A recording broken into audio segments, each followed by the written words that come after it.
Thousands of years before hospitals, before antibiotics or stethoscopes, healing looked a lot like witchcraft. Imagine this: your head hurts, your tribe's healer grabs a sharpened stone and decides the best cure is to drill a hole in your skull. And somehow, you survive. Before there were doctors, there were magicians, bone setters, and spirit talkers. They didn't wear white coats. They wore animal skins and smeared mud on wounds. But make no mistake, these were the first physicians. Welcome to the beginning of medicine, the messy, mystical kind. For as long as humans have existed, so has the need to heal. From icy tundras to burning deserts, every civilization, no matter how isolated, developed its own version of a doctor. In Mesopotamia, scribes recorded medical recipes on clay tablets. In ancient China, healers mapped the body like a network of rivers and winds. Egyptian priests mixed honey, crocodile dung, and magic spells. And somewhere in the Indus Valley, a healer pressed herbs into a wound and hoped the gods were watching.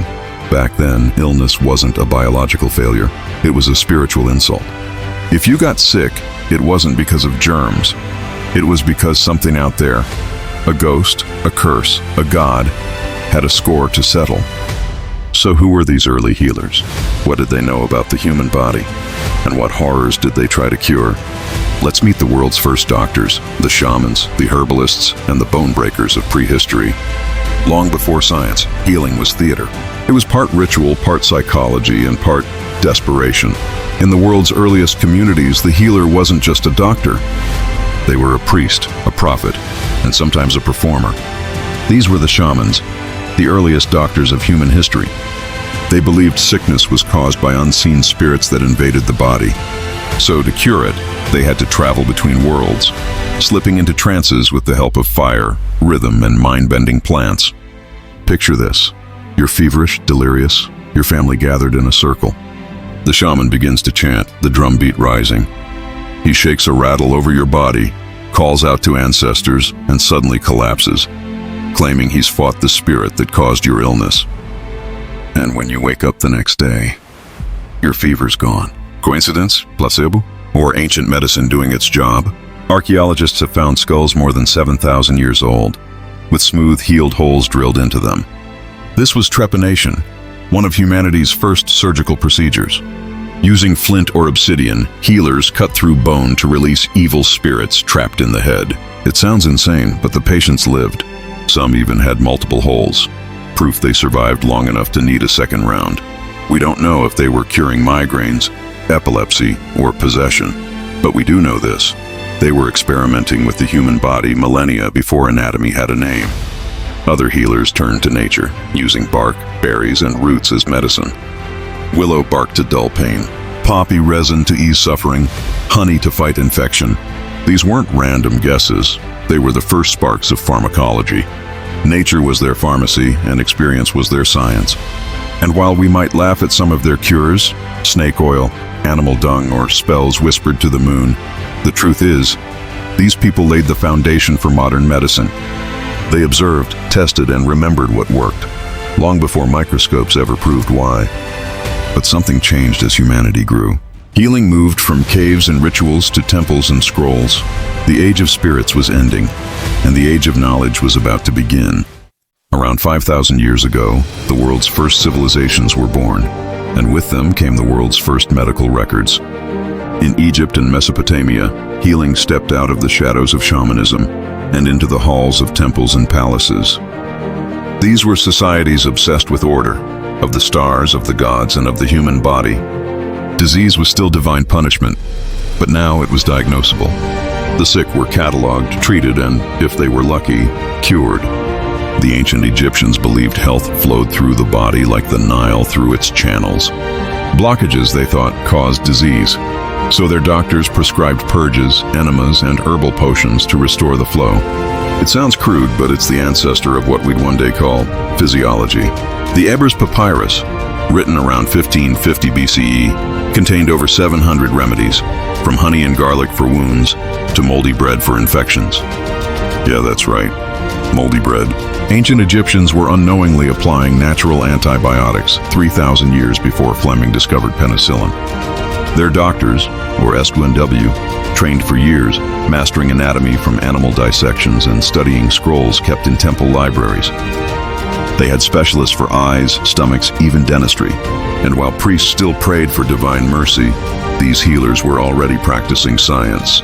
Meanwhile, in Mesopotamia, medicine was both magical and methodical. Cuneiform tablets describe doctors diagnosing fevers, fractures, and seizures, noting symptoms like a checklist. Treatments mixed incantations with real pharmacology, oils, resins, and plants. One text even reads, "If the patient's tongue is black, he will die." Which, yeah, not super scientific, but it was observation. And observation is the seed from which every medical revolution grows. These ancient doctors walked the line between magic and medicine. They didn't yet know about bacteria or cells, but they knew belief itself could heal. In a world without anesthesia or antibiotics, sometimes the most powerful drug was faith. And so humanity took its first true steps into the age of medical knowledge, guided by gods, written by hand, and tested on the fragile, beautiful body. But the next revolution wouldn't come from temples or priests. It would come from the philosophers, thinkers who asked why disease existed at all. The age of reason was coming, and a man named Hippocrates was about to change everything.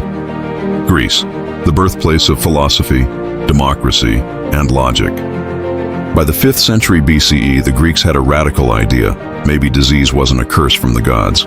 Maybe it came from us. His name was Hippocrates, and he would become known as the father of medicine. In an age when people prayed to Apollo for healing, Hippocrates did something blasphemous. He told them to put down their incense and pick up a notebook. He believed the human body was a system, a delicate balance of 4 humors: blood, phlegm, yellow bile, and black bile. When those humors went out of balance, you got sick. Sure, the science was wrong, but the method, revolutionary. Because for the first time, medicine was based on observation, not religion. Hippocrates and his followers wrote one of the first great medical collections in history, the Corpus Hippocraticum. Dozens of texts describing symptoms, treatments, and case studies. Some read like the first patient charts in history. One reads, "If the patient is feverish but the tongue remains moist, recovery is near."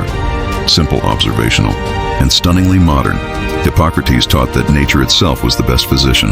The doctor's job, not to battle the body, but to help it heal itself. Clean air, rest, and diet were his tools. You know, the same advice doctors still give you today, minus the leeches. But Hippocrates didn't just redefine how doctors treated disease, he redefined how they treated people. The Hippocratic Oath, written over 2,000 years ago, declared that physicians must never harm their patients, must protect their privacy, and must keep learning.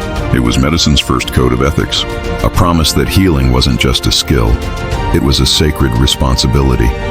And today, when modern doctors swear that same oath, they're still echoing the words of a man who practiced without anesthesia, microscopes, or antibiotics, but with logic, compassion, and courage. But even Hippocrates couldn't stop what was coming next.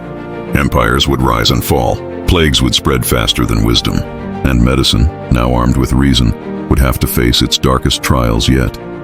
When the Roman Empire fell, so did its knowledge. The scrolls of Hippocrates and Galen were buried under centuries of war, superstition, and silence. In medieval Europe, medicine once again turned its eyes to the heavens, not for understanding, but for forgiveness.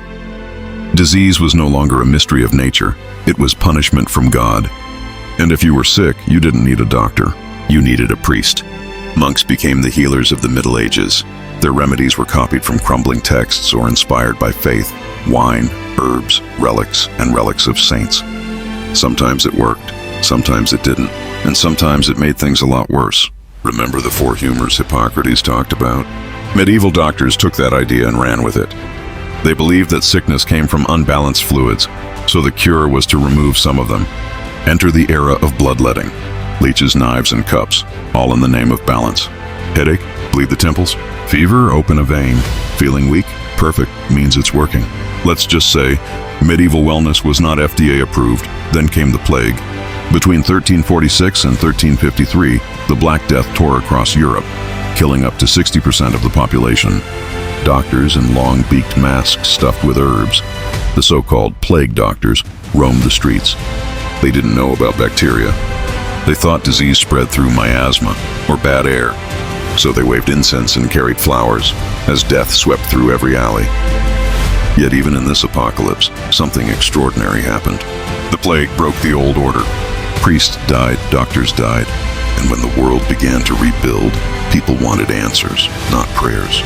In the ashes of the Dark Ages, medicine began to remember itself. Scholars rediscovered Greek and Arabic texts, translating the lost wisdom of Hippocrates, Galen, and Avicenna.